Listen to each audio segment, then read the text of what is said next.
The morning mist clung to the mountainside like regret, refusing to dissipate. Lorelei Ashford stood on what remained of the front porch, weathered hands wrapped around a cup of instant coffee that had gone cold an hour ago. At 45, she felt every year carved into her bones, each one a testament to the long nights at the consulting firm, the divorce that had drained her savings and spirit in equal measure, the gradual realization that the life she had built in Charlotte bore no resemblance to anything she had once wanted. The cabin behind her groaned in the morning breeze, a symphony of settling wood and rusted hinges that spoke of decades without care. Paint peeled from the siding in long strips, exposing gray wood beneath. The front steps sagged under even her weight, and she was not a large woman. Vines had claimed the eastern wall entirely, their tendrils creeping through broken windows and gaps in the foundation, like nature's slow verdict on human ambition. This had been her grandfather's pride once. She remembered that much from childhood visits back when the world seemed simpler and adults knew all the answers. Now it looked like defeat made tangible. It was early July, the mountain summer just beginning to show its intensity. She had driven up exactly 3 days ago, leaving behind the suffocating humidity of the Piedmont for this cooler elevation. A small voice broke through her thoughts. Brennan appeared in the doorway, 8 years old, and still carrying the careful wariness the divorce had etched into him. His dark hair stuck up at odd angles, and he wore the same Ninja Turtle shirt he had insisted on packing despite her protests. The words came out quiet, almost apologetic. "Mom, do we really have to stay here?" She turned to look at him. This boy who deserved so much better than a mother scrambling to reinvent herself before the savings ran out entirely. The question hung between them unanswered because what could she say that would make sense to a child, that they had nowhere else to go, that his father had already moved on to a gleaming apartment complex with amenities she could never afford, that this rotting cabin was literally their last option. They had driven up from Charlotte on Monday, her Honda loaded with sleeping bags, canned goods, and a stubborn determination to understand what her grandfather Silas had meant. The envelope had arrived 2 weeks after his funeral, yellowed with age, sealed with red wax that bore the impression of a small hammer crossed with what looked like a chisel. Inside, his careful script had spelled out instructions that made little sense at the time.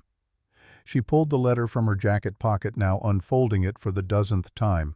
The paper was soft with handling, and his handwriting had the careful deliberation of someone who chose words with purpose. Lorelei, if you are reading this, then I am gone, and you are probably standing in what looks like a wreck. Do not let appearances fool you. This old place has kept more secrets than the mountains themselves. I know we lost touch these past years. Your grandmother always said you had too much of the world in you to be content with mountain ways. Maybe she was right. But blood calls to blood, and there is something here that belongs to you now. Look beneath what others see. The real treasure was always hidden from plain sight. You will find the first key behind the loose stone in the garden wall. Third one from the southeast corner. What it opens will surprise you. What you do with what you find is up to you. But I hope you will understand why I kept it safe all these years. The workshop has been waiting for the right hands to bring it back to life. I believe those hands might be yours. The postscript felt like a whisper from beyond. Do not let the townspeople discourage you. They mean well, but they have forgotten what we Ashfords are capable of when we put our minds to something. Workshop. The word had puzzled her from the first reading. She had vague memories of Silas whittling small animals from pieces of oak and maple, his hands sure and steady as they coaxed rabbits and deer from raw wood. But a workshop worth hiding, worth protecting with cryptic instructions and sealed letters. The key he mentioned was still in her pocket, a small brass thing worn smooth with age. She had found it exactly where he said, under the third stone from the southeast corner of what used to be a garden wall. But so far she had discovered nothing it might open. The doors she tried yielded to force rather than keys, and the few cabinets she managed to pry open contained nothing but old dishes and moth-eaten linens. Brennan moved beside her, his small hand slipping into hers. The touch still surprised her sometimes, how perfectly their hands fit together, how much strength she drew from this connection. She squeezed gently, trying to transmit reassurance she did not feel. The townspeople she had encountered at the gas station yesterday had looked at her with a mixture of pity and amusement when she asked for directions.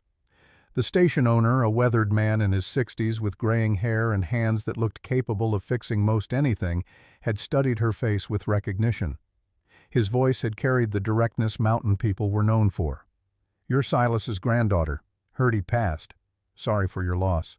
Then, without pause, he had added what everyone seemed to be thinking.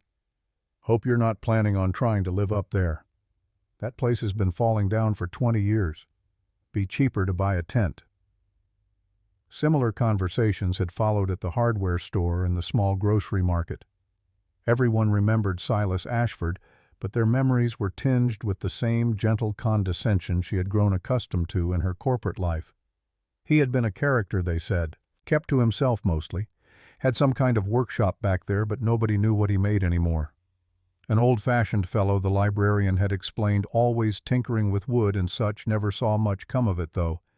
Now, standing in the ruins of his world, Lorelei wondered if she had made a terrible mistake.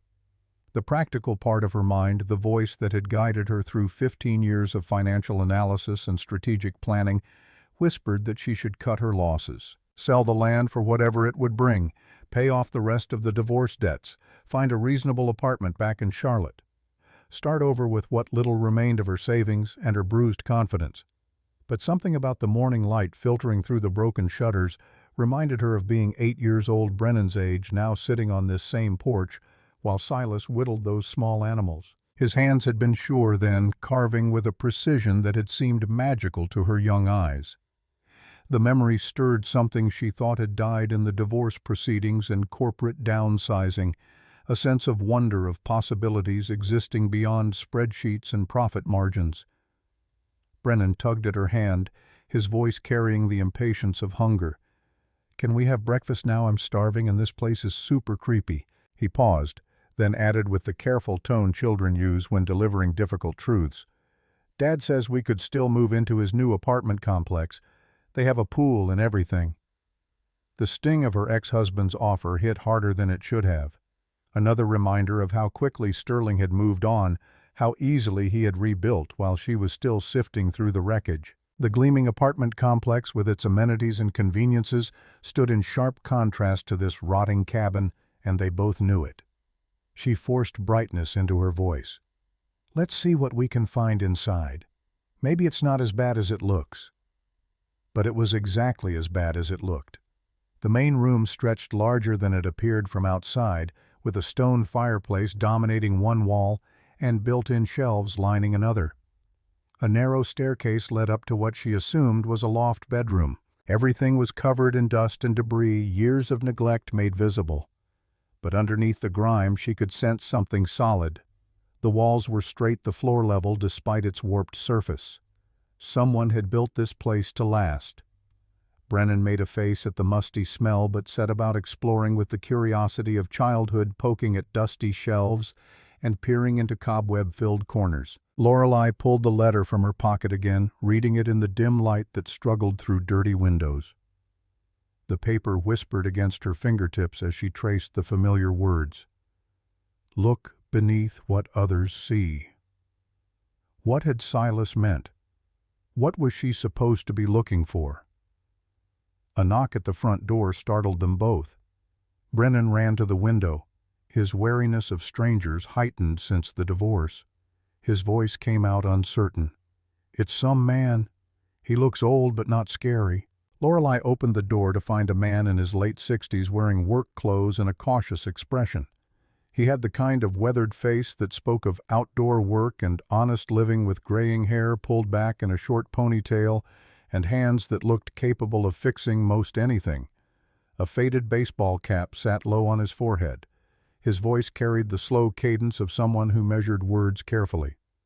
"Morning, I'm Dalton Pierce. Run the plumbing business down the mountain. Heard Silas's granddaughter was up here. Thought maybe you could use some practical advice." His eyes took in the sagging porch and broken railings, then moved to Brennan with a friendly nod. "This must be your boy. He's got the Ashford eyes sharp, like they see more than most folks do." She extended her hand, and his grip was firm, calloused. "Lorelei Ashford. and I suspect I can use all the advice I can get." Dalton's smile was genuine even if concern flickered behind it. Silas was a good man, kept to himself mostly, but he was fair in his dealings. He gestured at the cabin's deteriorating facade. "This place, though, it's been going downhill for a long time. Foundation's probably compromised, roof needs replacing, and I'd be surprised if the well still works. You thinking about trying to make it livable?" The question hung heavy with implications. She could hear what he was not saying, the same warnings everyone else had offered. That this was a fool's errand, that she should cut her losses and move on. Her voice came out steadier than she felt. "What would you do if it was yours?" Dalton was quiet for a moment, studying the cabin with an eye that understood construction in ways she never would. "Depends on what you're looking for. If you need the money, sell the land to someone who can afford to start over. But if you're looking for something else—" He paused, then shrugged. "Well, Silas always claimed this place had good bones. Might be worth finding out if he was right." Before she could respond, he added something that felt like a warning. "Thing is, you should know there's been interest in this property for years. Fellow named Garrett Blackwell owns the development company down in Asheville. He's made offers before, generous ones, but Silas always turned him down. Now that your grandfather's passed—" He left the thought unfinished, but the implication was clear. Blackwell would come calling, and soon. Dalton promised to stop by again in a few days to check on their progress, then headed back to his truck. Lorelei found herself really looking at the cabin for the first time, not at its decay and damage, but at the underlying structure Silas had built. The logs were oak, she realized, fitted together with precision that spoke of real craftsmanship. The foundation stones were massive and carefully placed. Even the damage seemed mostly superficial neglect rather than structural failure. She spent the rest of the morning exploring, making mental notes of what needed immediate attention and what could wait. The well did work, producing clear, cold water that tasted of mountain springs. The electrical system was ancient but functional. Most importantly, the roof, while it leaked in several places, was not beyond repair. By afternoon, she was feeling cautiously optimistic. This was not the impossible task she had feared. It was just a very large, very challenging project, the kind of problem she had built her consulting career on solving. Only this time, the solution mattered in a way that quarterly profits never had. The brass key in her pocket seemed to grow heavier as the day wore on, a constant reminder that she still had not found what Silas had hidden. She had looked behind every obvious panel, checked every cabinet and closet, even examined the floorboards for signs of a concealed compartment. Whatever her grandfather had wanted her to find, he had hidden it well. Brennan's excited voice carried from across the room, breaking her concentration. "Mom! Mom, come quick, I found something weird." He was kneeling by the stone fireplace, his hands black with soot. The boy had discovered something that had escaped her initial inspection, a stone about knee-high on the left side that seemed slightly different from the others. It sat at an odd angle, and when she pressed against it, the stone shifted under pressure. She worked her fingers around its edges, and with a grinding sound of stone against stone, it moved inward, revealing a small cavity behind. Inside, her fingers found a folded piece of paper and something else, something smooth and carved. The paper was another note in Silas's handwriting, the ink faded but still legible. "The first step is always the hardest, but you have taken it. What you hold now opened doors for 3 generations of Ashfords. Use it well." The carved object made her gasp when she pulled it into the light. It was no bigger than her palm, but every surface was covered in intricate inlay work. Tiny pieces of different woods fitted together to create a pattern of leaves and vines so detailed and beautiful that it seemed to move in the morning light. The craftsmanship was extraordinary, the kind of work she had only seen in museums or the homes of the very wealthy. Holding that small masterpiece, Lorelei understood why Silas had been so careful to hide his work. This was not the hobby craft of an old mountain man. This was art of the highest caliber, work that belonged in galleries and private collections. Work that represented not just skill, but a tradition of excellence that had somehow survived in this forgotten corner of the mountains. The brass key in her pocket suddenly felt warm against her fingers, and she knew with certainty that tomorrow she would find what it opened. And when she did, her life would change in ways she could not yet imagine. But first, she needed to deal with more immediate concerns: food, shelter, and the growing awareness that Brennan was watching her with a mixture of hope and fear, waiting to see if his mother would give up or fight. She knelt beside him, holding the carved piece so he could see it properly. "Your great-great-grandfather made this, and your great-grandfather learned from him. This has been in our family for almost 100 years. Brennan touched it carefully, his small fingers tracing the intricate patterns. "Did Grandpa Silas make things like this?" The question opened something in her chest. "I think so. I think he made beautiful things that nobody knew about, and I think he wanted us to find them." That night, after Brennan had fallen asleep in his sleeping bag on the dusty floor, Lorelei sat by the fireplace and examined the carved piece again. In the flickering light of the camp lantern, she could see details she had missed before. The way different woods had been chosen not just for color, but for grain, creating subtle textures that enhanced the design. The precision of the cuts, measured in thousandths of an inch. The understanding of how wood moved and aged, ensuring the piece would survive for generations. This was not just craftsmanship, it was artistry combined with engineering beauty, married to durability. And Silas had hidden it all away, protecting it from a world that no longer valued such things. She thought about the letter, about his hope that she would understand why he kept it safe. The answer was becoming clear. In a world that valued speed over quality, efficiency over beauty, mass production over individual craftsmanship, what Silas had preserved was revolutionary simply by existing. The next morning brought a vehicle rumbling up the rough mountain road. Lorelei recognized the sound of expensive engineering even before the black SUV came into view. It pulled to a stop near the cabin, and a man emerged wearing a suit that probably cost more than her last month's rent had been. He was late 50s, she estimated, with the confident bearing of someone accustomed to getting his way. His smile was practiced, professional, and utterly cold. The introduction came smooth as oil. "Ms. Ashford, I'm Garrett Blackwell, Highlands Development Group. I heard you had inherited the old Ashford place. Thought I would stop by and introduce myself." His eyes swept over the cabin, assessing, calculating. "I specialize in helping property owners realize the full value of their assets. This area is becoming quite desirable for vacation homes, and your parcel, while it needs some work, has excellent potential." The offer came quickly, barely masked as courtesy. "I would be interested in making you a fair proposal. Something appropriate given the condition of the existing structure, but enough to let you start fresh, somewhere more suitable."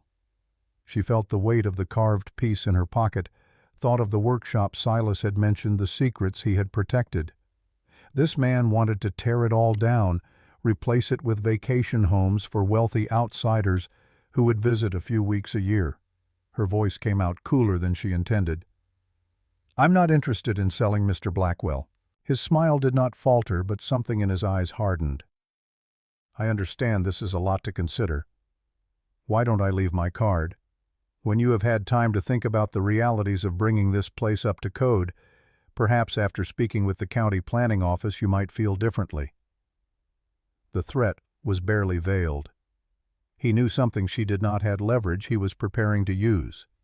From inside the cabin came the sound of Brennan running down the stairs. Her son burst onto the porch, excitement overriding his usual caution around strangers. "Mom, I found something else. There's a loose board in the loft, and there are papers underneath." Blackwell's gaze sharpened at this. His attention suddenly focused on Brennan with an intensity that made Lorelei instinctively step between them. "You must be the young man of the house. Find anything interesting under those floorboards?" Before Brennan could answer, she placed a hand on his shoulder. "We're in the middle of some important work, Mr. Blackwell. If you would like to discuss the property further, you can call me." The dismissal was clear. Blackwell retreated to his vehicle with a final warning disguised as advice. "The county inspectors around here can be real sticklers, Ms. Ashford. Trying to renovate without the right permits can turn into a legal nightmare. Just something to consider." As the SUV disappeared down the mountain road, Lorelei felt a chill that had nothing to do with the morning air. Blackwell's visit had not been a courtesy call. It was reconnaissance, and the battle lines were being drawn. Brennan tugged at her sleeve, impatient with the adult conversation. "Mom, you didn't even look at what I found. It's really old papers with drawings and stuff." Inside, he led her to the loft bedroom and proudly pointed to a loose floorboard he had pried up. She knelt and reached into the space beneath, pulling out a stack of yellowed papers wrapped in oilcloth. When she unfolded them on the cabin's kitchen table, she found herself looking at commission records, detailed drawings, client names, payment information, and delivery dates for dozens of custom furniture pieces created by what the letterhead called the Ashford Workshop. The earliest ones dated from the 1930s, the most recent from the late 1960s. The payments recorded were substantial even by today's standards. Hundreds, sometimes thousands of dollars for individual pieces at a time when such sums represented small fortunes. But what struck her most deeply were the personal notes Silas had written in the margins. Client-requested drawer for war letters, handled with appropriate reverence, used only local cherry throughout to support regional timber. These were not just business transactions. They were relationships built on mutual respect between craftsman and client, between someone who understood quality and someone who could create it. Silas had cared about the people who would live with his work, had considered their needs and stories in every design decision. The door opened without warning, and Dalton stepped inside carrying a toolbox and what looked like several bags of groceries. "Thought you might need some supplies, and maybe some help figuring out what's salvageable." He glanced past her to where Brennan sat at the table, still working on a small carving with one of Silas's simpler knives. "I see you have got a woodworker in training already." His eyes fell on the commission records spread across the table, and his expression shifted from friendly concern to something approaching awe. "Is that what I think it is? The old Ashford ledgers?"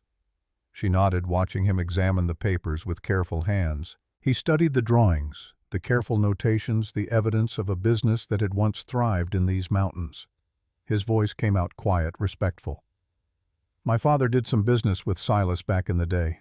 Custom pieces for some of the wealthy folks who had summer places up here. Dad always said Silas's work was museum quality, the kind of craftsmanship you don't see anymore." He paused, looking at her directly.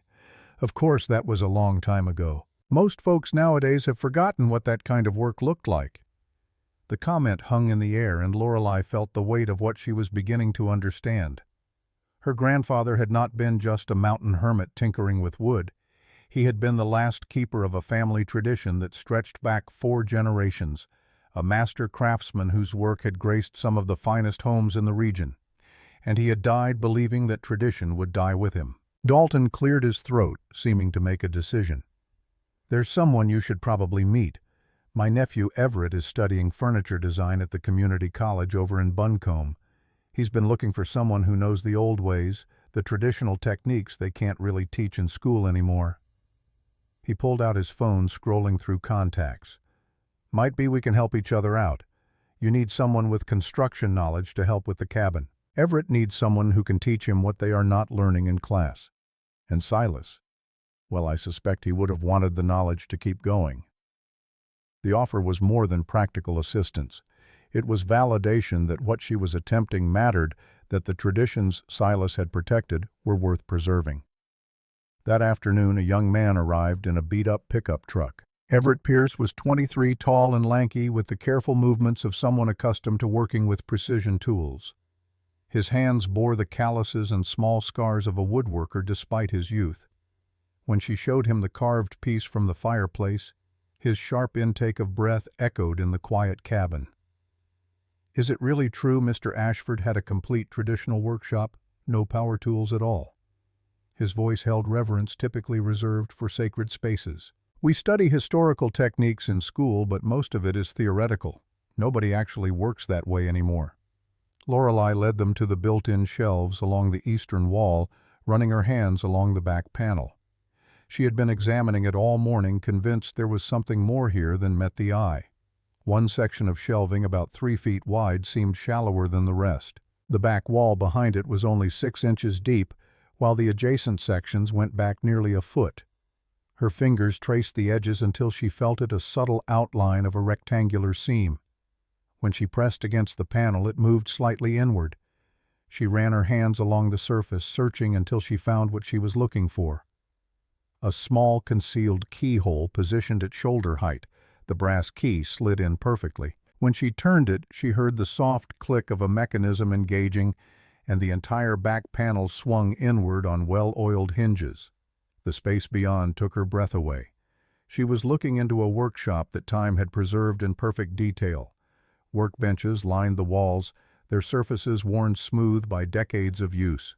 Hand tools hung in precise arrangements on wooden pegboards, chisels, planes, carving knives, and instruments she could not even name. Wood samples were organized in careful rows, each piece labeled in Silas's meticulous script, and in the center of the room stood a masterpiece of workmanship, a cabinet of drawers so beautiful it seemed to glow in the dim light filtering through a small curtained window. But it was not just the beauty of the space that stunned her. It was the evidence of recent use. The tools were clean and sharp, the workbenches clear of dust. Someone had been caring for this workshop, maintaining it with the devotion of a shrine keeper. Silas had been using this space until very recently, perhaps, until the illness that eventually claimed him. Brennan whispered beside her, his voice hushed with awe. "This is like a secret lair for making awesome stuff." Everett stood frozen in the doorway, his eyes cataloging each tool, each technique sample, each evidence of mastery that most people would never see. When he finally spoke, his voice trembled slightly. "Some of these planes, they don't even make these anymore. And this joinery, this is pure skill and patience. You can't achieve this with machines." On the main workbench, Lorelei found a project in progress, a jewelry box carved from a single piece of cherry wood, its surfaces partially completed with inlay work that matched the samples she had discovered. Beside it lay a set of plans drawn in Silas's careful hand, showing every detail of the design down to the smallest decorative element. A sheet of paper tucked under the corner of the plans caught her attention. Another note from her grandfather. This one dated just 2 months before his death. "Lorelei, if you found this room, then you understand what I was trying to preserve. This workshop has been my life's work, but it was never meant for just one person. 3 generations of Ashfords learned their craft here, and now it waits for the 4th. I do not know if you have the patience for this kind of work, or the temperament. Learning to listen to wood, understanding what it wants to become, is not easy. But if you are willing to try, everything you need is here. The tools, the techniques, the wood, even some of the old commission records if you want to understand what this business once was. The choice is yours, granddaughter. You can seal this room back up and sell the land and no one would blame you. Or you can take up the tools and see what your hands might create. Either way, you will have my blessing. But if you choose the workshop, remember this. What we make here is not just furniture or decoration. It is legacy, made tangible, tradition given form. In a world that seems to value speed over beauty, maybe that still matters." The tools were waiting, he had written. The same tools that had shaped 3 generations of Ashford craftsmen, now silent and patient in their careful arrangements. Standing in that hidden workshop, surrounded by the accumulated wisdom of generations, Lorelei felt something shift deep inside her chest. The corporate executive who had driven up the mountain 3 days ago, cynical and burned out, ready to cut her losses, seemed like a stranger now. In her place stood someone she barely recognized, but somehow remembered, a young girl who had once watched her grandfather's hands transform raw wood into wonder. She picked up one of the carving knives, testing its weight and balance. The handle fit her palm as if it had been made for her, worn smooth by hands that shared her blood and her heritage. For the first time since the divorce, since the layoff, since all the small defeats that had brought her to this mountain, Lorelei Ashford knew this was her fight to take. Brennan moved beside her, his small hand slipping into hers, and she understood that whatever came next, whatever challenges Blackwell and the world threw at them, she would not face them alone. The workshop had waited nearly a century for the 4th generation. Now it would witness what those hands could learn to create. Everett returned the following morning with a notebook and a reverence that made him seem younger than 23. He moved through the workshop like someone entering a cathedral, touching nothing without permission, his eyes cataloging techniques most people his age had only read about in textbooks. The first lesson began with failure. Lorelei attempted a simple dovetail joint under his guidance, her hands clumsy with the unfamiliar tools. The corporate precision that had served her well in spreadsheets translated poorly to wood. Her first cut wandered from the pencil line like a drunk navigating ice. The second split the grain entirely. Frustration boiled up, the kind that had driven her success in business, but now threatened to derail this entirely different path. She wanted to discard the ruined piece, start fresh, push through until she achieved perfection. Everett's voice cut through her mounting irritation. Patience doesn't come easily to people like us. We're used to immediate results, measurable progress. But wood doesn't care about our schedules or our expectations. It's been growing for decades, sometimes centuries. It has all the time in the world. The words sank in slowly, fighting against 15 years of corporate conditioning. She set down the chisel, studying the botched joint instead of hiding it. The wood had split because she forced the tool, pushed too hard, refused to listen to what the grain was telling her. Brennan watched from his corner, working on a small pine box with uneven edges but carefully executed corners. His natural dexterity surpassed hers in some aspects, his small fingers adapting to detail work with the ease of youth. There were moments when she caught him handling the tools with an intuitive understanding that made her chest tight with something between pride and grief for the grandfather he had never really known. The days fell into a rhythm. Mornings devoted to cabin repairs with Dalton's help, assessing structural damage and planning the massive renovation that loomed ahead. Afternoons split between workshop training and crafting simple items that Everett suggested might sell at regional craft markets, cutting boards, serving trays, small boxes. Nothing artistic yet, just fundamentals, building muscle memory and understanding. Evenings found her alone in the workshop after Brennan had fallen asleep practicing cuts by lantern light, her hands slowly learning what her mind already understood about precision and attention to detail. 3 weeks passed this way. The calendar had turned from early July into late July, and the mountain summer showed its true character, thunderstorms in the afternoon's heat that broke suddenly into cool evenings. The county vehicle appeared on a Thursday morning, its official seal gleaming in the summer sun. Lorelei had been expecting this visit ever since Blackwell's thinly veiled threats, but the timing still caught her off guard. Wallace Crane emerged from the passenger seat, a man in his early 60s wearing an expensive suit that seemed designed to emphasize his authority. 2 younger inspectors followed, carrying clipboards and wearing expressions of bureaucratic detachment. Crane's voice dripped with false courtesy. "Ms. Ashford, I'm Wallace Crane from the County Planning Office. These gentlemen are from the Building Inspection Department. We've had reports about someone attempting to occupy this structure. I'm afraid there are some serious safety concerns we need to address." She stepped onto the porch, pulling the door closed behind her to keep them from seeing inside. "Good morning, Mr. Crane. I wasn't expecting an inspection this early in my renovation process." His smile was professional, but cold, the kind she had seen across too many conference tables in her corporate life. "Well, that's part of the problem, Miss Ashford. You can't legally occupy a structure that hasn't passed basic safety inspections. And frankly, just looking at this place from the outside, I can see multiple code violations." He consulted his clipboard with theatrical precision. "Unsafe porch railings, damaged roof, probable foundation issues. We're going to have to red tag this property." One of the younger inspectors clarified with the careful neutrality of someone delivering bad news. "Red tagged means condemned for human habitation. You'll need to vacate immediately and bring everything up to current building codes before anyone can live here again." The words hit like a physical blow.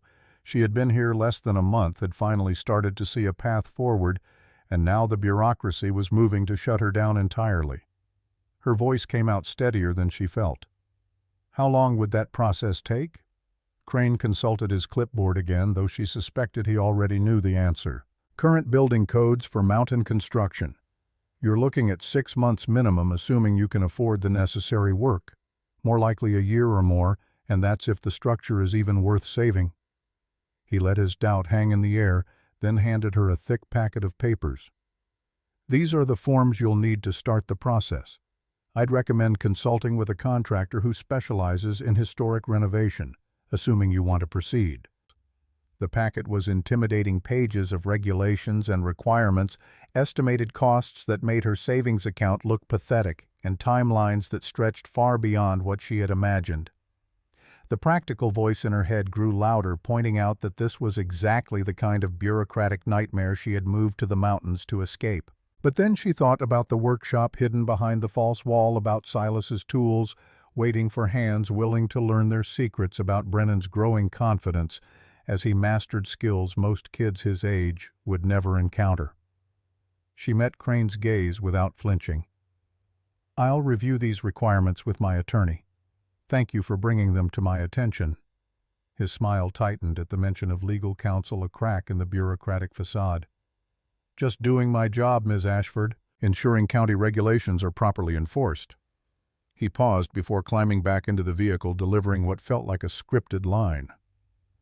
"I understand Garrett Blackwell has made you a very generous offer for the property. Might be worth considering before you invest too much in a challenging renovation."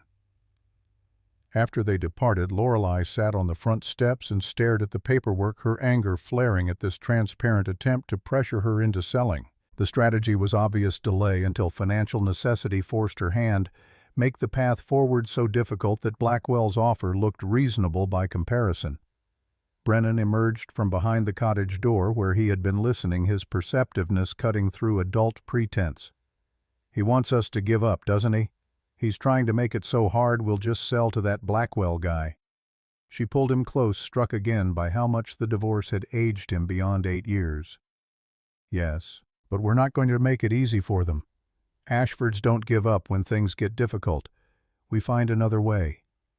The words emerged with surprising conviction, and she realized somewhere in these weeks of struggling with hand planes and chisels, of learning to read wood grain and respect traditional methods, she had absorbed something fundamental that her corporate career never taught: the craftsman's commitment to seeing work through to completion, regardless of obstacles. That afternoon, with renovation work officially halted by Crane's order, Lorelei turned her full attention to organizing the workshop's storage cabinet. Her fingers found an envelope taped to the back panel, hidden behind wood-stained samples that had concealed it from casual inspection. The envelope was thick, official-looking, addressed to Silas Ashford in formal legal script. Inside were documents that made her sink onto the workshop's single chair, her legs suddenly unsteady. Property surveys, mineral rights assessments, water usage permits, all dated within the past 5 years, all bearing Silas's signature, all revealing a truth that changed everything she thought she knew about her inheritance. The Ashford property was not just 40 acres of mountain land with a run-down cabin. According to the surveys, Silas had owned nearly 200 acres stretching along 3 miles of mountain ridge, including mineral rights to a substantial copper deposit and exclusive access to one of the region's largest underground springs. The water rights alone, in an area increasingly concerned about development and conservation, were worth more than she had ever imagined. But the final document made her hands tremble as she read a formal appraisal commissioned just 6 months before Silas's death valued the complete property at $2.8 million. The cabin and immediate grounds that everyone had dismissed as worthless represented less than 10% of her actual inheritance. A handwritten note from Silas was clipped to the appraisal, his familiar script spelling out the truth he had kept hidden. "They have been circling like vultures for years, waiting for me to die so they can divide up the land and sell the water rights to developers. I've kept quiet about what we really own. Let them think it's just a worthless old cabin and a few acres of trees. But you need to know the truth. This land has supported 4 generations of Ashfords, and it could support 4 more if you're strong enough to hold on to it." Understanding crashed over her in waves. Crane's harassment over building permits the pressure from townspeople to sell and move on. The comments about being better off with something more practical, they had not been trying to help her. They had been trying to discourage her from staying, hoping she would give up and put the property on the market. Silas had been protecting more than just a family craft tradition. He had been safeguarding a legacy worth millions, and he had hidden that value so well that even she had not understood what she had inherited until now. The revelation was overwhelming. She could sell tomorrow and retire comfortably, never having to worry about money again, provide Brennan with every advantage Sterling's apartment complex could offer, and more. But she also understood why Silas had been so secretive. Development pressure in mountain communities was intense, driven by wealthy outsiders seeking retreat properties and local officials eager for the tax revenue that luxury developments would provide. If word got out about the true extent of her holdings, the pressure to sell would become crushing. The documents also explained something else that had puzzled her. Several entries in the business ledger mentioned clients who had become family friends, people who had visited the workshop regularly even after their commissions were complete. Looking at the names with new understanding, she realized these were not just customers. They were wealthy conservationists who shared Silas's commitment to preserving mountain traditions and natural resources. One name particularly caught her attention: Vivian Pemberton Beaumont, the Richmond woman who had commissioned a walnut secretary with secret compartments. According to a note in the ledger's margin, Mrs. Beaumont had visited the workshop multiple times over the years, not for additional commissions, but to document traditional craft techniques for the Smithsonian Institution's Folk Arts Archive. The phone number was still in Silas's address book, written in his careful hand. Lorelei's fingers trembled slightly as she dialed, unsure what to expect from a woman who might well be deceased after so many years. The voice that answered carried the cultured accent of old Virginia money and the sharp intelligence of someone who had spent her life championing important causes. "Silas's granddaughter. I wondered when I would hear from you. He spoke of you often, you know. Always hoped you would find your way back to the mountains eventually." The directness caught Lorelei off guard, as did the warmth in the stranger's voice. She explained her situation carefully, the discovery of the workshop, the pressure from Blackwell and Crane, her growing commitment to preserving Silas's craft legacy alongside the land itself. Vivian interrupted gently but firmly. "My dear, I assume you've discovered that you've inherited more than just a cabin and a craft workshop."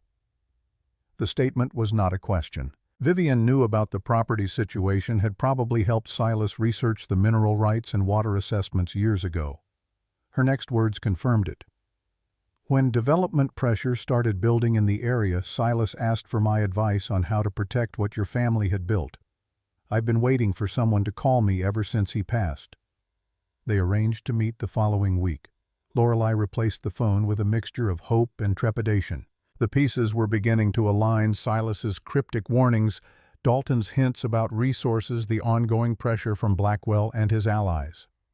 She possessed something far more valuable than she had realized, something worth fighting for, beyond sentimental attachment to family traditions. That evening she showed Brennan a topographical map of the complete Ashford property that she had found among the documents. His small finger traced the property lines, his expression solemn with unexpected maturity. The question came out quiet, almost adult. "Is that why those men want us to leave? Because our land is worth a lot of money?" His perception startled her, the way he cut through complexity to reach the core truth. "Yes. How did you know?" He shrugged, the gesture simultaneously childlike and ancient. "Dad always said everything has a price. People only act nice when they want something from you." The bitterness in his voice revealed wounds from the divorce that she had underestimated. Sterling's influence, his transactional view of relationships, his emphasis on material value over emotional connection, had affected their son more deeply than she had realized. She chose her words carefully. "Not everything has a price, buddy. Some things are worth more than money.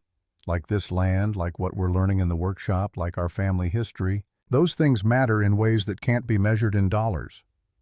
As she spoke, Lorelei recognized the truth on a visceral level she had never accessed in her corporate life.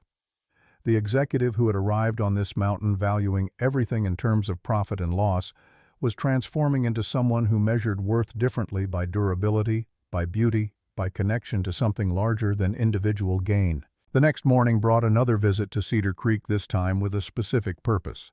The small town's library occupied a stone building that looked like it had been constructed to outlast empires. Inside, the librarian was a woman in her late 70s with silver hair and bright, intelligent eyes behind wire-rimmed glasses. She looked up from her desk with immediate recognition. You must be Lorelei. I'm Eleanor Hayes, but most folks call me by my maiden name, Vivian's cousin. She phoned to say you might be stopping by." The connection surprised Lorelei, though perhaps it should not have. In small mountain communities, the networks of relationship ran deeper than outsiders ever understood. Eleanor, or perhaps she should think of her as Vivian's local representative, led her to a small local history section and pulled out a thick, leather-bound volume. This is a collection of historical society articles from the 1960s. There's a wonderful piece about local craftspeople that features your great-grandfather. The article made Lorelei's heart race. There, in black and white photographs yellowed with age, were examples of Ashford workshop pieces that took her breath away. Dining room sets with inlay work so intricate it looked like jewelry. China cabinets that seemed to glow with inner light. Custom architectural elements. Mantelpieces, built-in bookcases, decorative panels that transformed ordinary rooms into showcases of artistry. According to the text, the Ashford Workshop was considered one of the finest custom furniture makers in the Southeast during its prime. They had clients from as far away as Atlanta and Richmond. The waiting list for a major piece was usually 6 months to a year. Eleanor's voice broke into her absorption. "What happened to it all?" "The business, I mean." The librarian's expression held genuine sadness. "Same thing that happened to a lot of traditional crafts, I suppose. Times changed. People started wanting furniture they could buy today instead of furniture they'd have to wait for. The mass-produced items got better and cheaper, and the market for handcrafted pieces just disappeared." She paused, then added something that felt significant. "It must have broken your grandfather's heart, but he never stopped believing in the value of what he did. Silas used to say that in a world that's forgotten how to wait for anything, the most revolutionary act is to create something that takes time, something that forces people to slow down and appreciate the process as much as the result." The comment resonated with everything Lorelei had been learning in the workshop, the way working with hand tools demanded a different relationship with time itself. You could not rush a dovetail joint or force a piece of inlay. The work took as long as it took, and fighting that reality only produced inferior results. That afternoon, Brennan accompanied her to the hardware store where the owner she had met on her first day greeted them with cautious friendliness. The boy had been exploring the town while she filed the official paperwork, challenging Crane's red tag order, and he had overheard something that changed the entire landscape of their struggle. He waited until they were back in the truck before speaking, his voice low and urgent. "Mom, I heard something important at the hardware store. Those guys didn't know I was listening." Lorelei had learned to trust her son's intelligence gathering. The divorce had made him observant in ways most 8-year-olds never needed to be. "What did you hear, buddy?" His eyes were serious, older than they should be. The hardware store owner was talking to another man about Mr. Blackwell. "They said he's planning to dam up the big creek that runs through our property to make a lake for his resort. And they're worried because that creek supplies water to lots of farms downstream." The information aligned perfectly with the water rights documentation she had discovered, explaining why Blackwell coveted the Ashford property so intensely. A private lake would increase real estate values exponentially, while controlling the watershed would give him leverage over surrounding properties. Armed with this intelligence, Lorelei modified her approach entirely. Rather than seeking general support, she targeted specific community members whose livelihoods depended on the watershed: farmers, trout fishing guides, the owner of a small hydroelectric installation downstream. In each conversation, she emphasized her commitment to preserving natural water flow patterns and traditional land use. They might not care about woodworking techniques, but they understood the value of keeping the land undeveloped, of maintaining the ecological balance that their businesses and farms depended on. By day's end, she had assembled the beginning of a coalition, people with personal stakes in preventing Blackwell's development plans, who recognized the Ashford property as the key to maintaining that balance. Vivian Beaumont arrived the following Tuesday in a Range Rover that navigated the mountain roads with practiced ease.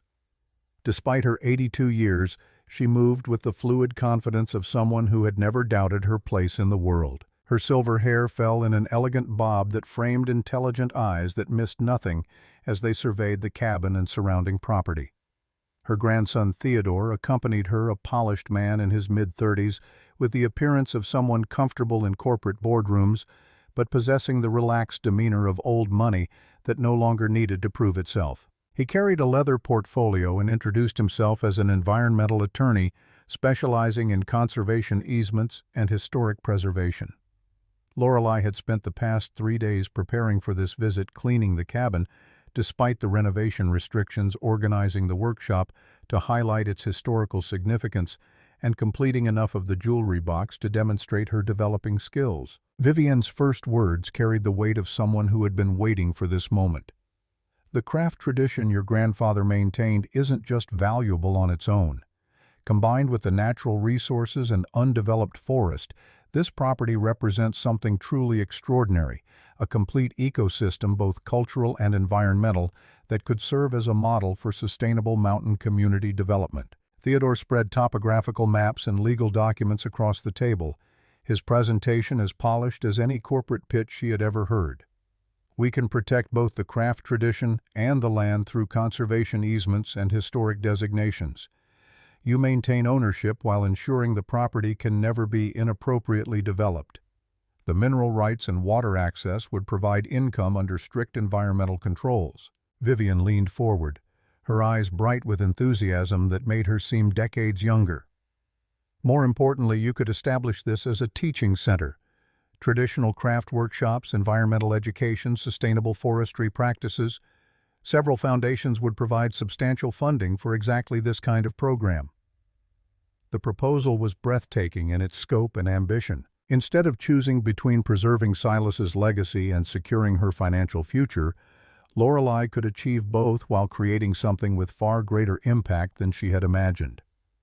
The Ashford property could become a place where traditional mountain culture was not just preserved, but actively taught, where people could learn both craft techniques and environmental stewardship, where the past informed the future instead of being buried by it. But the proposal also meant accepting a level of public responsibility that intimidated her.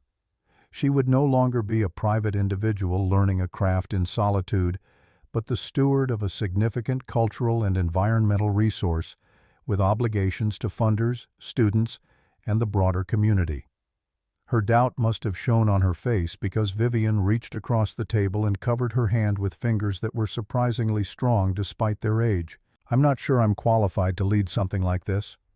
I've only been practicing these techniques for a few weeks. I'm still a beginner myself." The older woman's smile softened her aristocratic features. "Silas faced the same doubt when I first suggested documenting his techniques for the Smithsonian Archive. He didn't believe anyone would be interested in what he called just old-fashioned woodworking." She paused, her gaze intent. "But authenticity matters more than expertise at this stage. You're learning the tradition the way it was always meant to be, passed down through direct transmission from one generation to the next. That story, that process, is as valuable as the finished products themselves." Brennan had been listening from the doorway, absorbing the adult conversation with his characteristic intensity. He stepped forward, one of his small carvings clutched in his hand. "Would people really want to learn how to make things like this?" His voice balanced between hope and skepticism, the wariness of a child who had learned not to trust promises too easily. Vivian accepted the carving, a small owl with remarkably expressive eyes, despite its simple form, and examined it with the same serious attention she might give a museum piece. "Young man, this is exactly what people are hungry for. In a world where everything is mass-produced and disposable, objects made by human hands with care and attention have special power. They remind us that we're capable of creating, not just consuming." Theodore outlined the practical aspects of their proposal with the efficiency of someone who had done this before. The first step would be establishing legal protections through conservation easements that would prevent future development while allowing educational activities. Next would come applications for historic designation of the workshop and cabin, followed by foundation grants to fund restoration and program development. The process would take months, but with Vivian's connections and Theodore's legal expertise, They believed they could expedite matters significantly. More importantly, they could provide immediate support through a planning grant from the Appalachian Cultural Heritage Foundation, enough to cover basic living expenses while the larger funding was secured.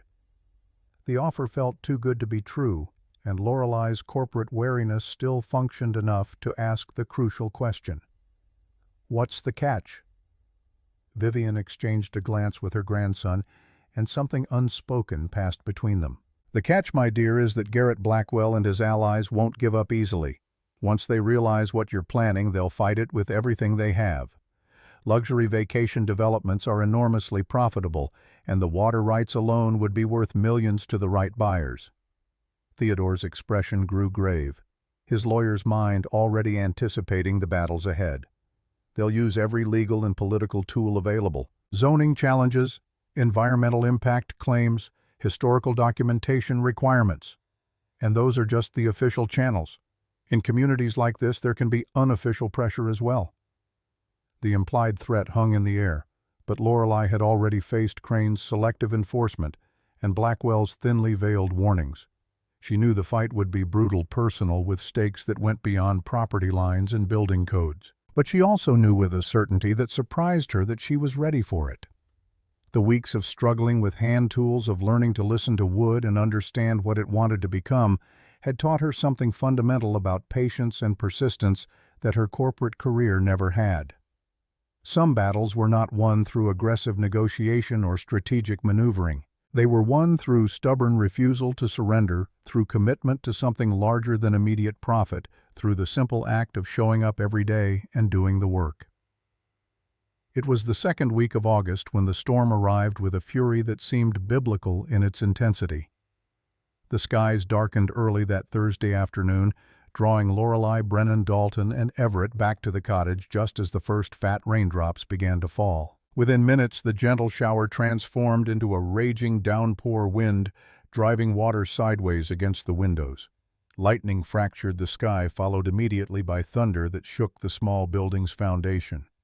Brennan pressed against her side, his earlier bravado dissolving with each thunderclap. "Will the cabin be okay? Rain might get into the workshop." The same fear had seized her heart. The cabin's roof, though partially repaired, still had vulnerable sections. If water penetrated the workshop's ceiling, the irreplaceable contents could be damaged beyond recovery. Silas's tools, the samples, the unfinished projects, 4 generations of accumulated knowledge, all at risk. Dalton's expression mirrored her concern. "That western section we haven't patched yet. Could be taking on water. I'd better check on it." Brennan's fingers dug into her sleeve, panic evident in his wide eyes. "No, it's dangerous out there." The boy's fear was justified. The storm had reached frightening intensity, the kind of weather that killed people who took unnecessary risks. But the thought of water damaging the workshop, destroying what Silas had protected for so long, overrode her caution. Her voice came out steadier than she felt. "I'll go with Dalton. Everett can stay here with you." The drive to the cabin took 3 times longer than normal, the truck creeping through sheets of rain that reduced visibility to mere feet. When they finally arrived, her worst fears materialized. Water cascaded through a section of the roof, pouring directly into the main room where the hidden workshop entrance was located. They worked with frantic intensity, positioning buckets under the worst leaks, stringing tarps to channel water away from vulnerable areas, mopping the spreading puddles before they reached the workshop's concealed entrance. Dalton moved with the focused efficiency of someone battling a living enemy, his movements deliberate despite the emergency. When the immediate crisis subsided, Lorelei unlocked the workshop to check for damage. To her immense relief, the hidden room remained dry, protected by the cabin's sturdy original construction that Silas had built to last. The tools hung undisturbed on their pegs, the wood samples safe in their careful arrangements. Dalton surveyed the space with renewed appreciation. "Your grandfather built this section right, even if he let the rest go. See how he angled the ceiling joists. Water would have to defy gravity to get in here." As the storm gradually diminished from apocalyptic to merely severe, they settled on the workshop stools, waiting for conditions to improve enough for the drive back. Water dripped rhythmically into strategically placed buckets, creating an oddly meditative soundtrack. The companionable silence stretched between them until Dalton broke it with a question that felt carefully chosen. "Been meaning to ask you something. How serious are you about staying up here?" Lorelei hesitated, the question crystallizing doubts she had been avoiding. "I want to. I really do. But practically speaking, Brennan needs school. I need income. And Crane's permit requirements would drain my savings before the cabin could pass inspection." Dalton nodded, unsurprised by her assessment. "Local politics makes things complicated. Crane's been in Blackwell's pocket for years. Any property Blackwell wants, Crane finds a way to squeeze the owner with code violations and permit delays until they're ready to sell for whatever they can get." The implied corruption sparked her corporate-honed sense of injustice. "That can't be legal."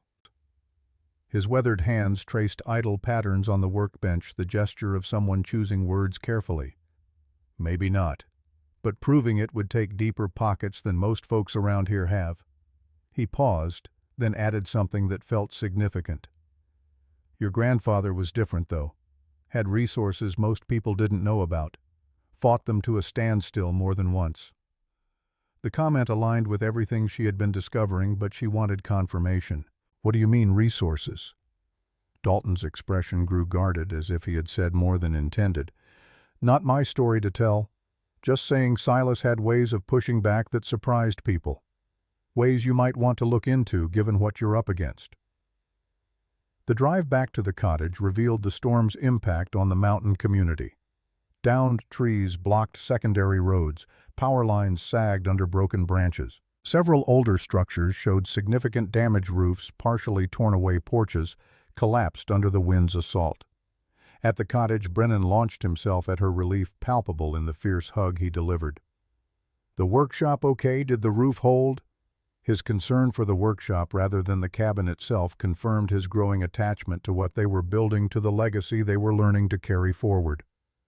That night, Lorelei could not sleep. The storm had exposed the precariousness of everything she was attempting. Without substantial funds for renovation, Crane would never approve occupancy permits. Without permanent housing, Brennan could not enroll in local schools. Without income, their remaining savings would evaporate within weeks. The morning brought a discovery that transformed precariousness into crisis. She arrived at the cabin to find the renovation work Dalton had completed partially destroyed. Newly replaced porch boards had been pried up. A section of repaired roof had been damaged, creating new leaks that the storm had not caused. Most disturbingly, someone had attempted to break into the workshop. The lock showed scratch marks from amateur lock-picking attempts, evidence of someone who knew what they were looking for but lacked the skill to access it cleanly. Dalton surveyed the damage with tight-lipped anger, his usual calm replaced by something harder. This wasn't random vandalism. Someone knew exactly what they were targeting. Someone sending you a message. The violation felt personal in ways that corporate battles never had. Her sanctuary defiled by malicious intent, the place where she had begun to rebuild not just a cabin, but an entire life deliberately damaged to intimidate her into retreat. But beneath the shock and anger, a steelier emotion emerged, determination crystallized by threat. Whoever had done this had miscalculated badly. Rather than frightening her into submission, they had eliminated any lingering doubts about her course of action. The corporate executive who had arrived, broken and directionless, had transformed into something Blackwell and Crane had not anticipated: a woman with nothing left to lose and everything to fight for. She stood among the destruction, Brennan's hand in hers, and felt the weight of 4 generations settling onto her shoulders. The Ashfords had survived economic depressions, cultural shifts that made their work obsolete, and decades of being dismissed as irrelevant anachronisms.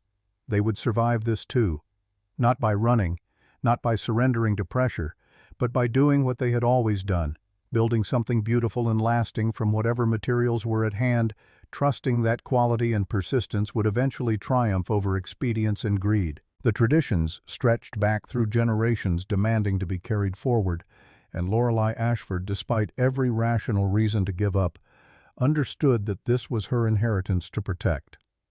The sheriff's deputy who took her statement about the vandalism showed visible discomfort when Blackwell's name arose in tangential conversation. He promised to increase patrols in the area, but his tone carried the resignation of someone who knew the investigation would lead nowhere. Lorelei spent the following morning in Cedar Creek, assembling her coalition with renewed urgency. The farmers downstream listened with growing alarm as she explained Blackwell's plans for the watershed. The trout fishing guides understood immediately what damming the creek would mean for their livelihoods. The owner of the small hydroelectric installation saw his entire business evaporating if water flow patterns changed. By noon, she had commitments from 12 businesses and landowners, people who recognized that the Ashford property stood as the final barrier between their traditional way of life and the luxury development juggernaut that Blackwell represented. The black SUV appeared at the cottage that afternoon, arriving with the inevitability of a storm system she had watched building on the horizon. Blackwell emerged without the veneer of professional courtesy that had masked their earlier encounter. His voice carried the cold certainty of someone unaccustomed to opposition, each word measured for maximum impact. "This property is going to be developed, Ms. Ashford. The only question is whether you benefit financially from the inevitable or waste resources fighting market forces you can't control." He let the silence stretch, then delivered what he clearly considered a final offer. $3.5 million, all cash. The offer expires at the end of this week. Lorelei met his gaze without flinching, corporate negotiation training asserting itself even as her hands trembled with suppressed anger. "Mr. Blackwell, this property has been in my family for 4 generations. It's not for sale at any price." His expression hardened, calculation replacing persuasion in his eyes. The shift was subtle but unmistakable, like watching a predator decide whether to continue stalking or strike directly. When he glanced toward Brennan, who watched warily from the cottage doorway, his voice took on an edge that made her blood run cold. "Everyone has a price, Ms. Ashford. Even your grandfather understood that eventually." He paused, his attention still fixed on her son. "Raising a child alone is expensive. Private schools, college funds, medical emergencies. Lots of unexpected costs along the way." The implied threat leveraging her maternal concerns ignited something primal in Lorelei's response. This man had just crossed a line that even corporate warfare had never approached, using her child as a pressure point in his development scheme. Her voice emerged flat, stripped of emotion but carrying absolute finality. "You should leave now, Mr. Blackwell. Any further communication can go through my attorney." His smile tightened, the mask slipping enough to reveal genuine anger beneath the polished exterior. "The county inspectors around here can be real sticklers, Ms. Ashford. Trying to renovate without the right permits can turn into a legal nightmare, just something to consider." As the SUV disappeared down the mountain road, Lorelei realized the confrontation had crossed a critical threshold. What had begun as bureaucratic harassment and financial pressure had escalated to personal intimidation. The stakes were no longer just property and permits. They involved her family's safety and future. That evening she called an emergency strategy session at the cottage, assembling Dalton, Everett, Vivian, and Theodore around the small kitchen table. The gravity of the situation was clear to everyone present. Theodore spread legal documents across the table, his lawyer's mind already working through contingencies. "We need more time. The historical documentation is moving forward, but we're at least 3 weeks from preliminary approval. Once that's in process, they can't touch anything with potential historical significance without state-level review." Vivian, typically unflappable, showed rare agitation in the way her fingers drummed against the tabletop. "Could we delay the inspection? Medical emergency scheduling conflict?" Dalton's response carried the weight of someone who knew bureaucratic warfare from the inside. "They'll just reschedule. And if we refuse outright, Crane will get a court order. He's been setting this trap for weeks." Lorelei had been silent, mentally reviewing the cabin's layout, considering and discarding various strategies. A memory surfaced from childhood, Silas showing her a magic trick when she was 9, then explaining the principle behind it with a craftsman's precision. The words came back to her now, as clear as if he were speaking them in the room. "Don't hide what you don't want them to see, Lorelei girl. Give them something more interesting to look at. Misdirection works better than concealment every time." Her voice cut through the anxious planning. "What if we don't try to prevent the inspection? What if we make it work for us instead?" The strategy was audacious, perhaps foolhardy, but the alternatives were worse. Rather than attempting to conceal the workshop, which would inevitably raise suspicions if inspectors noticed the discrepancy between interior and exterior dimensions, they would create a diversion. Dalton would discover structural damage in another part of the cabin, damage significant enough to demand immediate attention from the inspection team.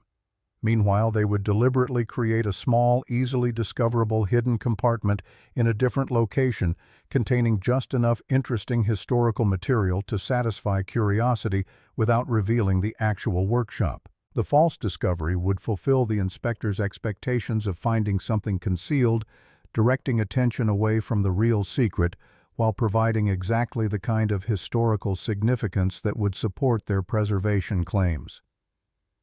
Theodore's lawyer instincts made him cautious. It's risky.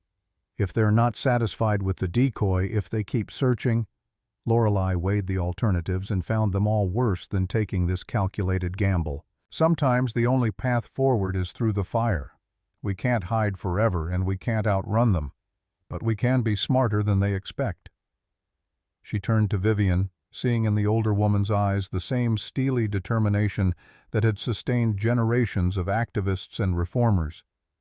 Can you accelerate the historical documentation? Get at least preliminary protection in place before they have time to react?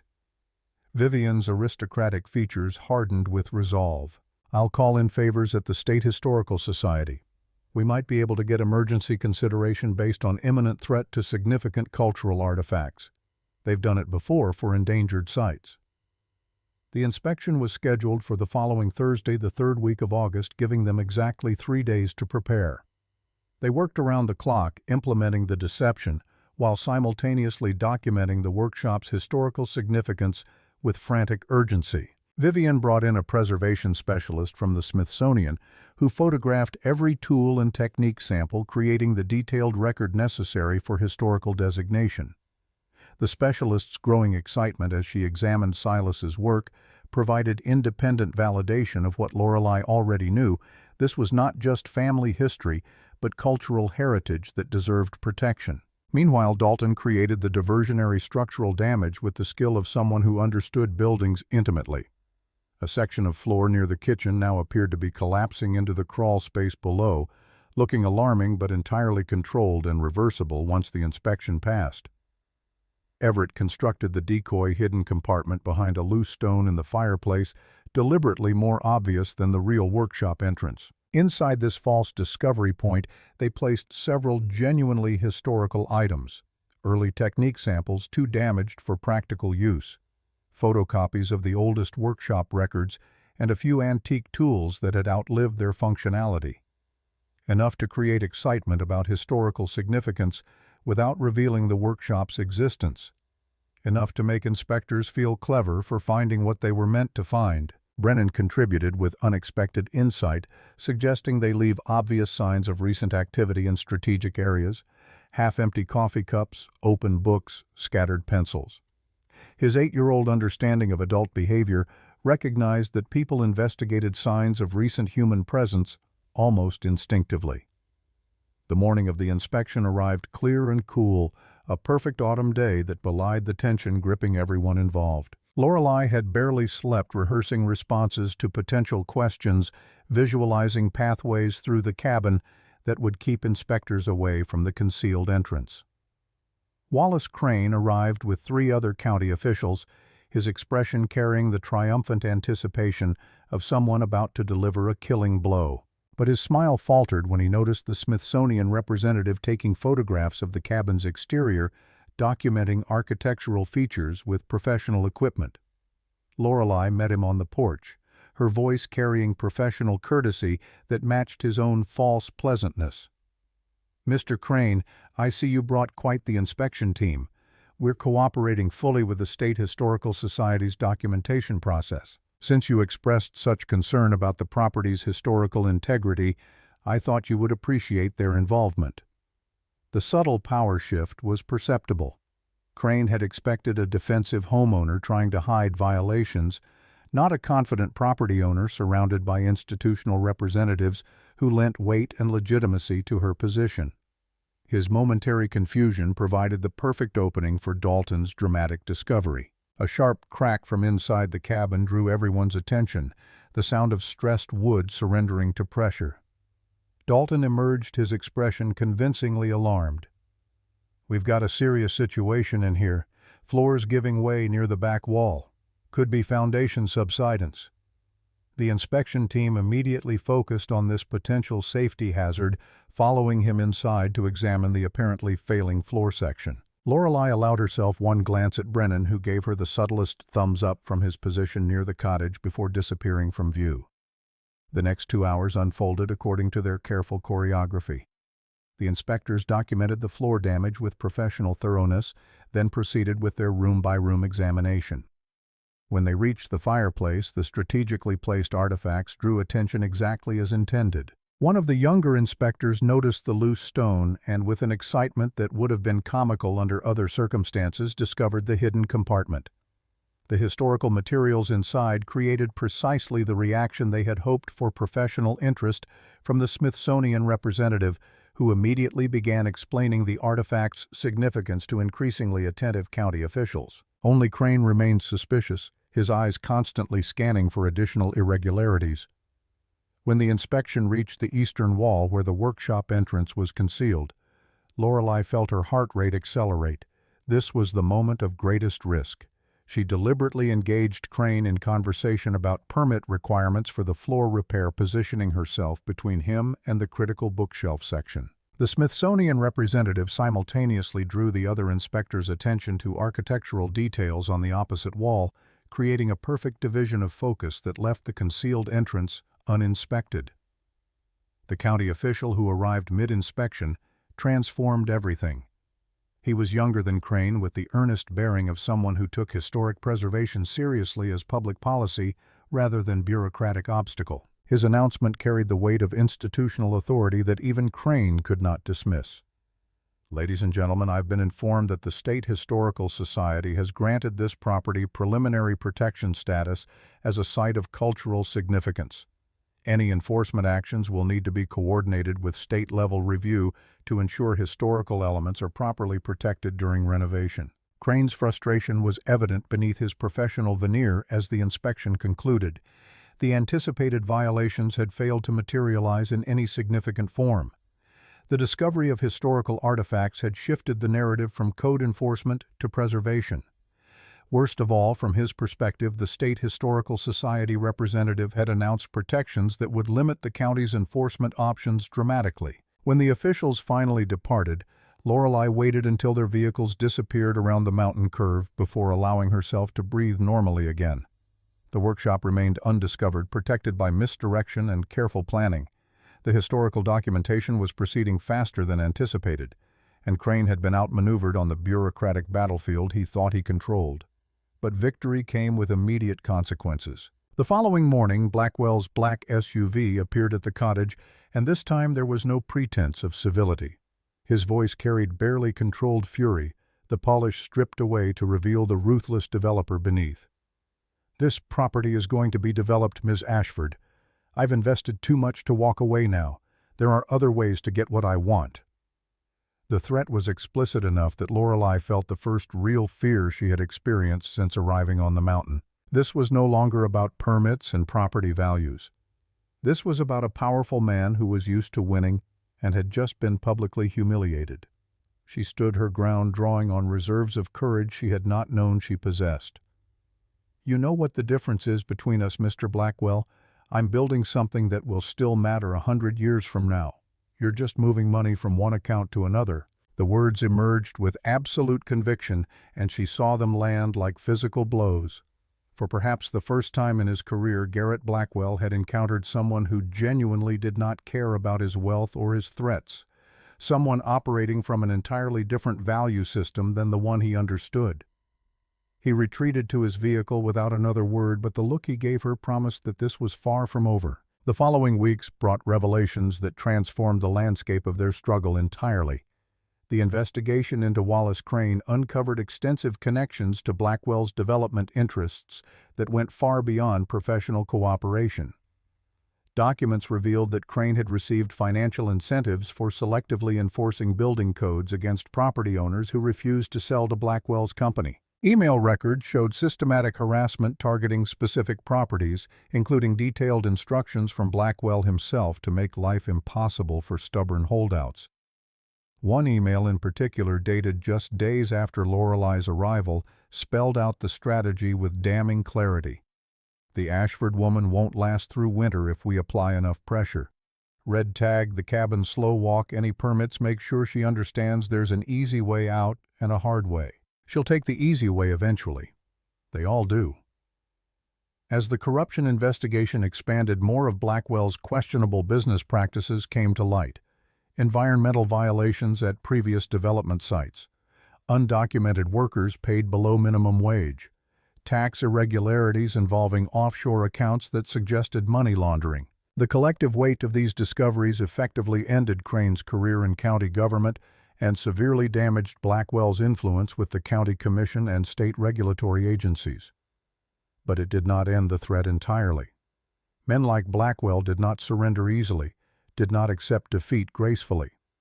They retreated, regrouped, and found new angles of attack. By early December, 4 months after the inspection, the momentum had shifted dramatically in Lorelei's favor, though not completely.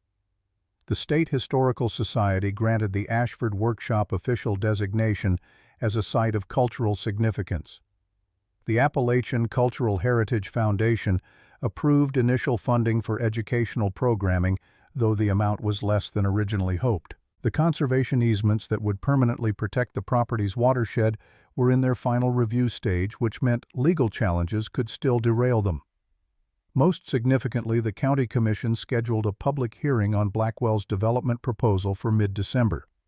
The vote would determine whether his luxury resort plans could proceed or whether the Ashford property's alternative vision would receive official support that would make it untouchable going forward.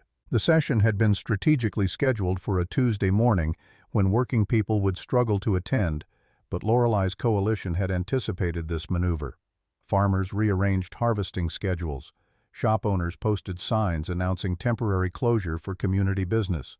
Retirees organized carpools to ensure everyone who wanted to attend could do so. By meeting time, the county courthouse overflowed with Cedar Creek residents, most wearing blue ribbons symbolizing watershed protection. Blackwell's supporters, primarily business interests from outside the immediate community, found themselves significantly outnumbered. The technical presentations proceeded with bureaucratic efficiency. Blackwell's development team displayed architectural renderings that made the resort look like a natural extension of the mountain landscape, economic projections that promised jobs and tax revenue, environmental assessments that downplayed the watershed impact. Lorelei's coalition countered with their own studies, detailed analysis of how damming the creek would affect downstream agriculture, testimony from hydrologists about the aquifer's fragility, documentation of the workshop's historical significance. The commissioners listened with carefully neutral expressions, their faces revealing little about their inclinations. Years of political experience had taught them to betray nothing until votes were counted. When public comment began, Blackwell's strategy became clear. A succession of speakers emphasized economic benefits, property tax increases, and modernization opportunities, subtly characterizing opposition as backward-looking sentimentality that sacrificed progress for nostalgia. Lorelei had anticipated this framing and prepared accordingly. When her turn came, she approached the podium carrying the completed jewelry box, the piece Silas had left unfinished, that she had spent 3 months learning to complete properly. She placed it before the commissioners, and the craftsmanship immediately drew their attention. Even in the harsh fluorescent lighting of the government building, the inlay work seemed to glow with inner life. Her voice carried this conviction of someone who had discovered what truly mattered after spending years chasing the wrong things. Progress isn't just measured in dollars or development. Real progress preserves what's valuable while building what's needed.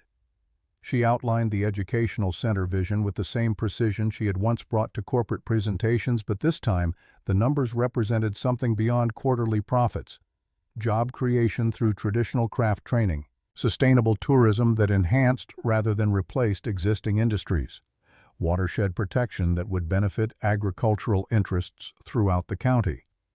But her most powerful argument came when she opened the jewelry box, demonstrating the hidden compartments and intricate mechanisms that represented generations of accumulated knowledge and skill. The wood whispered against her fingertips as she revealed each secret. This wasn't created on an assembly line or mass-produced overseas. It was made by human hands using techniques that connect us directly to our ancestors. She gestured toward Brennan, who sat proudly in the front row, and felt her voice catch slightly with emotion she had not anticipated. And to our children who deserve to inherit both economic opportunity and cultural heritage, who deserve to know that creating something beautiful and lasting is just as valuable as any stock portfolio or development deal. The commissioner's questions revealed growing interest in the alternative vision. They asked specific inquiries about educational programming, job creation, potential, and conservation easement details that suggested they were seriously considering approval rather than merely going through required motions. Blackwell's representatives appeared increasingly uncomfortable as the conversation shifted from development benefits to preservation values, as commissioners who had seemed reliably pro-business began questioning the wisdom of sacrificing irreplaceable resources for projects that could be built anywhere. The meeting's turning point arrived unexpectedly. As Crane rose to speak, presumably to emphasize regulatory concerns about the Ashford property, the county sheriff intercepted him. The conversation was brief, quiet, but the effect was dramatic. Crane's expression transformed from smugness to shock to visible alarm in the space of seconds. Without addressing the commission, he was escorted from the chamber through a side door, leaving confused murmuring in his wake. The sheriff returned and approached the commission chairman, delivering a statement that was then repeated for the assembly with clinical precision. "Ladies and gentlemen, I've been informed that Mr. Crane has been temporarily relieved of his duties pending investigation of certain regulatory improprieties. Today's scheduled testimony from the planning department will be postponed." The clinical language could not disguise the bombshell implication. Crane's corruption had been exposed at the worst possible moment for Blackwell's proposal, potentially undermining the entire regulatory strategy that had been designed to pressure Lorelei into selling. The remaining presentations proceeded in an atmosphere of palpable shift. Commissioners asked increasingly skeptical questions of the development team while showing visible interest in the educational center concept. The vote, when it finally came, postponed decision on Blackwell's proposal while requesting more detailed information on the Ashford Workshop Educational Center. It was not final victory, but it represented decisive momentum in the right direction. The commissioner's request for detailed programming plans indicated serious consideration rather than perfunctory rejection. Blackwell cornered her in the courthouse hallway afterward, and for the first time, she saw genuine rage beneath the polished exterior. "This isn't over, Ashford. You've won a skirmish, not the war. I don't walk away from investments this large." His voice dropped to a threatening whisper that made her glad they were in a public space. "There are always other approaches, other ways to get what I want when the official channels fail." She met his gaze without flinching, a calm certainty replacing the defensive anxiety that had characterized their earlier encounters. This man had threatened her child, vandalized her property, corrupted public officials, and tried to steal land that had supported 4 generations of her family. And he had lost. Not completely. Not permanently, perhaps, but decisively enough that everyone in Cedar Creek now knew the battle lines and understood what was really at stake. The December afternoon had turned cold, the mountain winter beginning to assert itself. Lorelei walked out of the courthouse into pale sunshine, where her coalition waited, their blue ribbons bright against winter coats. Dalton stood with Everett, both men wearing expressions of cautious satisfaction. Vivian and Theodore consulted quietly near their vehicle, already planning next steps. A dozen farmers and business owners clustered in small groups, discussing what they had witnessed. Brennan broke away from where he had been talking with some of the other children and ran to her side. His hand found hers with the automatic gesture of 8-year-old trust, and she felt the weight of what she was building settle more firmly onto her shoulders. this was not a perfect ending. The commissioners had postponed rather than rejected Blackwell's proposal. The conservation easement still required final approval. Foundation funding remained uncertain. The cabin renovation was months from completion, and winter was coming. But standing in that courthouse parking lot surrounded by people who had chosen to fight alongside her, Lorelei understood something fundamental that her corporate career had never taught her. Victory was not measured in quarterly reports or stock prices. It was measured in relationships, built traditions, preserved communities, strengthened. In the simple but profound act of creating something meant to last beyond your own lifetime. Brennan squeezed her hand, looking up at her with an expression that mixed childhood innocence with hard-won wisdom. "We did it, didn't we, Mom? We made them listen." She smiled, pulling him close. "We made them listen. But the real work is just beginning." Together they walked toward the truck where Dalton and Everett waited, ready to drive back up the mountain to the cabin that was slowly becoming home to the workshop that held 4 generations of knowledge waiting to be shared. The path forward would remain difficult. Blackwell would not surrender easily. Money and influence could find new channels of pressure, new ways to attack what they were building. Winter would test the cabin's repairs and their resolve. But the Ashfords had made their choice, and Cedar Creek had witnessed it. They would build, teach, preserve, and pass forward what they had been given, trusting that quality and persistence mattered more than quarterly profits and development schemes. In a world that increasingly forgot how to wait for anything worth having, that simple act of preservation and transmission felt like the most important work she could possibly do. The workshop waited on the mountain, patient and protected. The tools hung ready on their pegs. The traditions stretched back through generations, demanding to be carried forward. And Lorelei Ashford walked into the winter afternoon knowing that some battles were worth fighting. Not because victory was assured, but because the act of fighting preserved something essential about who we are and what we value. The mountains would endure. The craft would survive. And 4 generations of Ashfords would not have struggled and sacrificed for nothing. That certainty was enough to carry her through whatever came next.